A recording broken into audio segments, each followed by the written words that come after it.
The man sitting opposite me slid a newspaper across the table, the classified section facing up.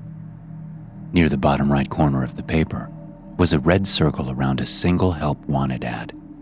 Mr. Delaney, the guy across from me said. This is the ad for which we will pay you to respond. He wore a khaki suit and had the frazzled look that I associated with professors, and the way he spoke simply reinforced the notion. I looked down at the classified ad, reading it quickly, then back up at the man. Are you a professor? I asked. No, Mr. Delaney, he said in a professorly tone. I am a doctor, though. As he said this, he lifted up the little badge clipped to his suit jacket. Sure enough, under a picture of him, there was his name, Dr. Robert Burcham.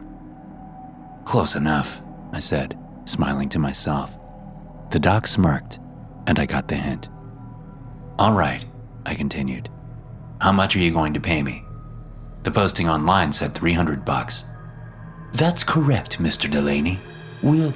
Just call me Chuck, I said, getting tired of the Mr. crap. The doc smiled before continuing. As I was saying, we'll pay you the initial $300, and then, if you're offered the job, we'll pay you an additional $300 a week for as long as the experiment goes. Whoa, I said. For as long as it goes? I got another job, man. I can't be coming here every day. No, Mr. Chuck. You will only need to come in once a week, on Saturday. The rest of the experiment simply requires that you write down your dreams upon waking in as much detail as you can. Oh, I said. Okay. I thought it was a weird experiment. What does applying for a job have to do with your dreams? I wasn't about to point that out, though.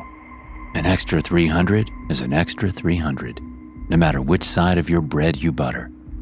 And what if they offer me the job? I asked.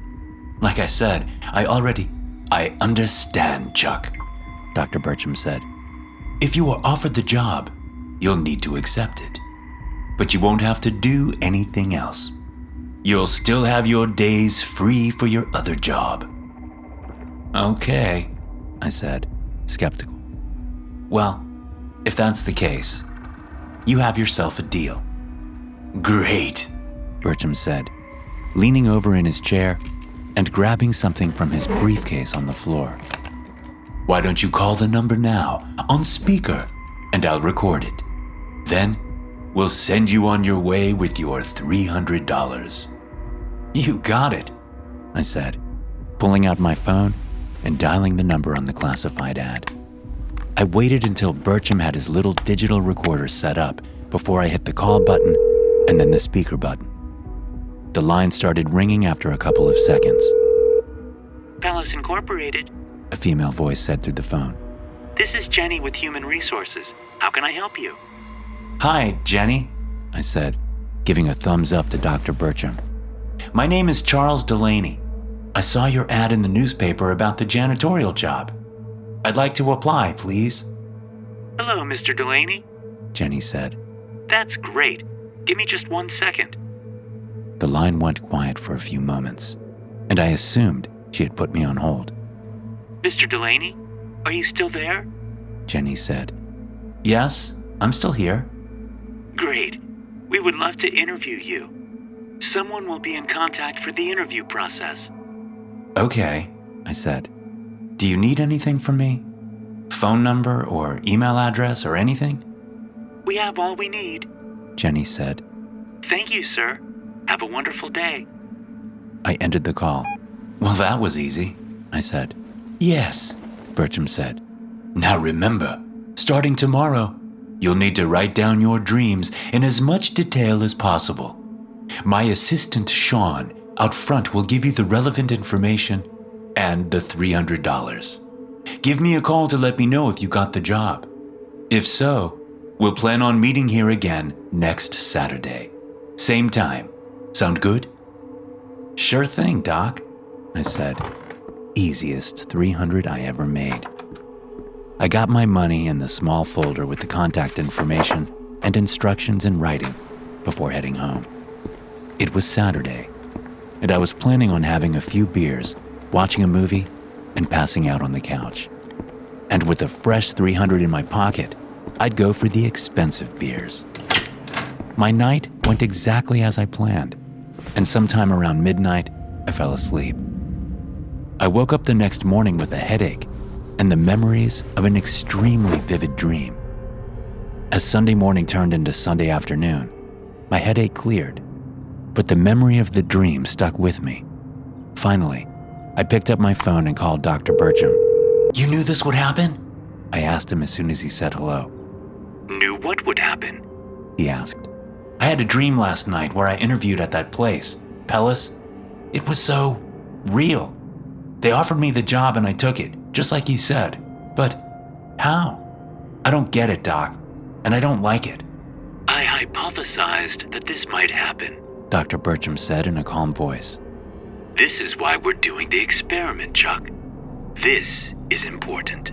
Besides, would you have believed me if I had told you they'd be contacting you in your dreams? I considered this for a moment before answering. Hell no. I'd have laughed in your face. Exactly. Which is why we do it the way we do. Now, did you write everything down? No, not yet, I said. Please, write it down now. Everything you can remember. And don't worry about it. I assure you, this is completely safe. And you'll be making another $300 for doing nothing but going to sleep and writing your dreams down the next day. Fine, I said, thinking about how much I could use the money. But this is weird. I just wanted to put that on the record. Duly noted, Mr. Delaney. Now please, write it down. I wrote the dream down like I was told. Sunday night came around, and I fell asleep shortly after midnight. I found myself in an institutional gray office building, wearing blue coveralls with a name tag on the chest and a mop in my hand. I dreamed of mopping floors, emptying trash cans, cleaning bathrooms, and vacuuming the thin, padless carpet in the offices. After the initial shock of having my dreams invaded, it was all pretty boring. The dreams were vivid, but they weren't strange in any way. They were excruciatingly normal. All I did was clean until I woke up. The week went on like this. I would dream of cleaning, wake up, write it down, and then head off to my real job doing data entry. That is until Friday night came around. It was technically Saturday when I finally went to bed, and the dream I had was spectacular. I was flying around like Superman, fighting bad guys and saving the world from comets. Everyone cheered me on, and I felt invincible. And I remembered every second when I woke up, almost like I had actually lived it instead of dreaming it. I told Dr. Burcham about all this when we met Saturday afternoon. Those are the payments for your week's work, He said. You'll probably have another great dream tonight. Then, once 12 a.m. on Monday comes around, it's back to the grindstone. Yeah, wow, I said. I didn't think of that. This is one wild experiment. This went on for a month, cleaning in my sleep 5 nights a week, and then having the best dreams of my life on the weekends. The weeknights were pretty boring, but the weekends made up for it. Plus, I was making an extra $300 every week. But then everything changed. I got a call from my sister in Florida with terrible news. My dad had died. The world closed in on me, and the dreams took a back seat to everything else. I booked travel arrangements down to Florida immediately, selecting a red-eye flight direct from Chicago. I called my real job and told them what happened, and they told me to take all the time I needed. I also called the doc, and he reminded me to keep up with the experiment while I was gone. When I finally got settled into my seat for the flight, it was nearly 2 a.m. Once the plane was in the air, I fell asleep. You're late. The janitorial supervisor, a burly guy named Harry Collins, said in my dream. What? I said, looking around one of the main halls of Pellis Incorporated. You were supposed to be here 2 hours ago, Harry said. You're kidding, right? I said. My dad died. Harry shook his head and crossed his arms. I'm sorry, but that doesn't change the fact that you have a job to do. If you can't do it, tell me now. I'll find someone else. Fine, I said, turning around to find the door. I realized I'd never actually seen any doors leading out of the building, or any windows for that matter. How the hell do I get out of here? I asked Harry. Are you quitting? He said. Yes. What the fuck does it look like? You can't give a guy a break even when his dad dies? You can leave, but you need to tell me that you're quitting first, Harry said, his arms still crossed. What the hell did I just say? I quit. Is that good enough? Okay, Harry said. Go then. He pointed over my shoulder. I turned around to see that a pair of doors had appeared at the end of the hallway, where a wall had been moments earlier. I stormed to the doors, throwing them open, and stepping out into 6 inches of snow and a blowing blizzard. What the hell? I said, hugging myself for warmth. I was in some sort of city center, with buildings all around, but no people that I could see. Everyone else had the sense to stay inside during this blizzard, I guessed. Screw this, I said, turning around to gather myself back in the warmth of the Pellis building. A blank concrete wall faced me. No doors. They were gone. Hey! I shouted. Let me back in! I banged on the wall and walked around the whole building, but found no entrance, not even a window. Sir? A voice asked. Sir, I need to use the restroom. I woke up in my aisle seat on the plane, still shivering from the cold. The woman next to me was looking at me. Sorry to wake you, she said, but I need to use the restroom. Oh, right, I said, unbuckling and standing up so she could get out. The relative warmth of the plane was like heaven after the freezing winter wasteland outside of the strange Pellis building. I shrugged it off, going the rest of the flight without sleeping.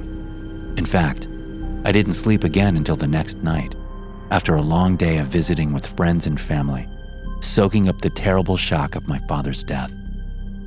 As soon as I fell asleep again, I found myself in the snowy landscape I'd left nearly 24 hours earlier. Only things were a little different now. There wasn't a blizzard anymore. There was only snow on the ground. Night in this dream city was quiet, and nothing was open. No restaurants, no homeless shelters, and nowhere to sleep but a dank alleyway.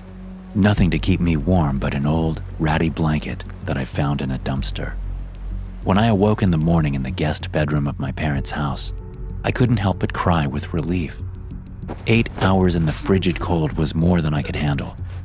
I decided to try to sleep as little as possible until I could get back to Chicago and talk to Dr. Burcham about it.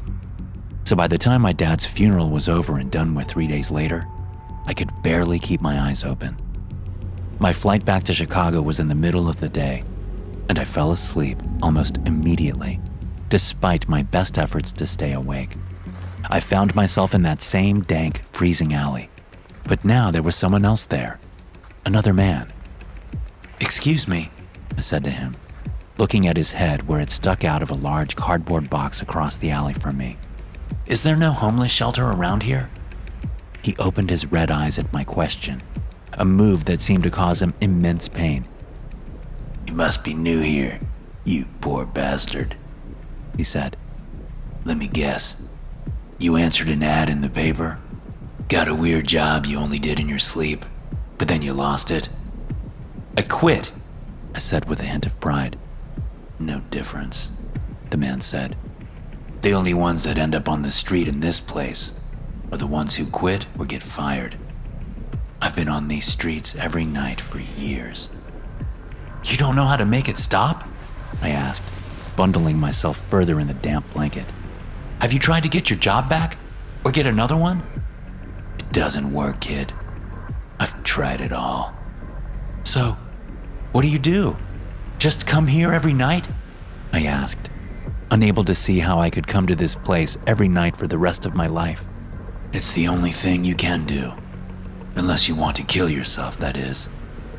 One guy I met in here, we met in real life. Figured we could get out of this together. The old two heads are better than one thing, right? But we worked at it for years and never found a solution. But at least we had company here.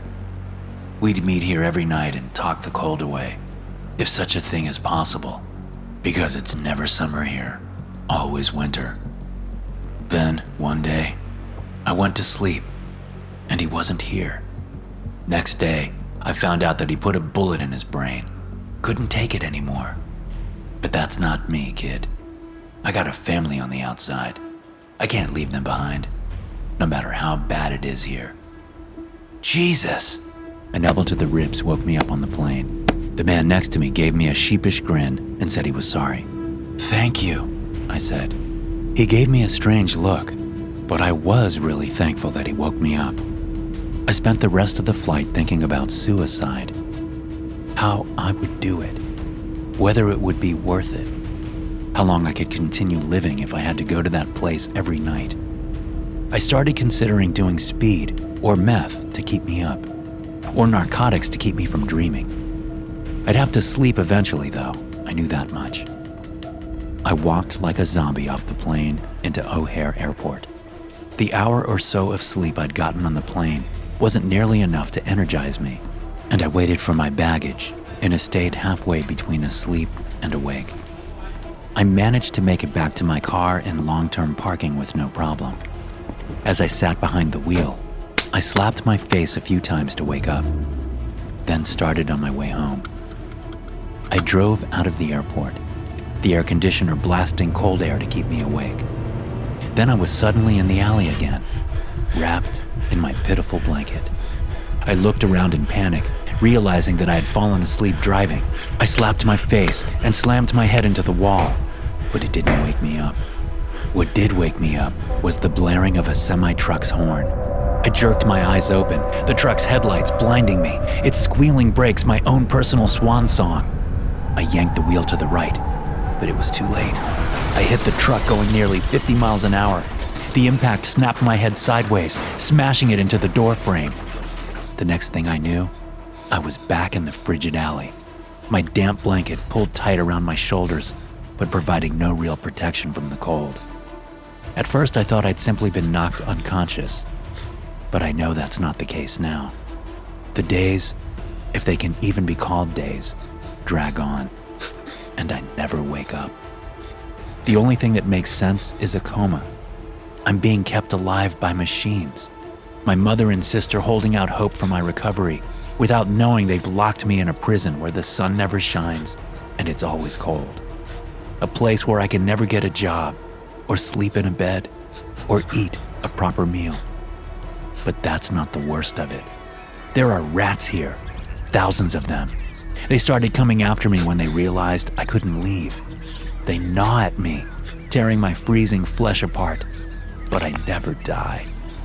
I can't even talk to others like me because the rats keep them away.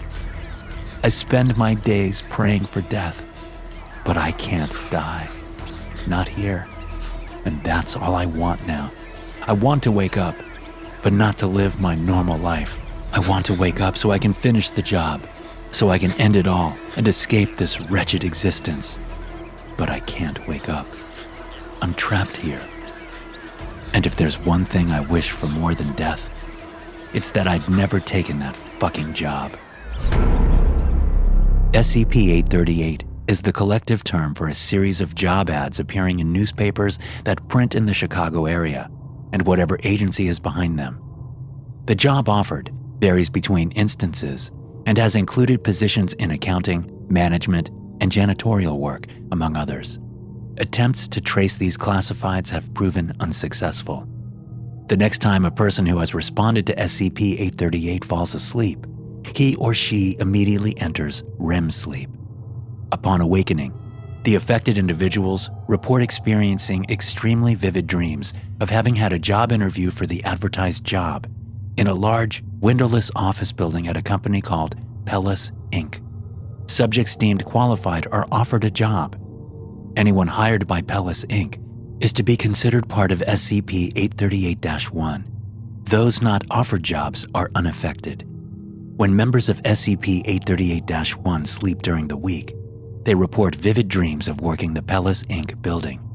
Testing has shown that communication while asleep between members of SCP-838-1 is possible, indicating some degree of connectedness between the dreams. During the weekend, members of SCP-838-1 experience good dreams. Though the exact nature of these dreams varies greatly between individuals, they are universally reported to be highly enjoyable. This effect appears to be payment for the work done during the week, as persons with higher ranking positions generally seem to report better dreams than those in lower ranking ones. Hey guys, thanks for listening. Be sure to subscribe to the podcast for more SCP stories like this one. You can also check out some more episodes from the SCP Experience podcast here. I'll see you in the next one.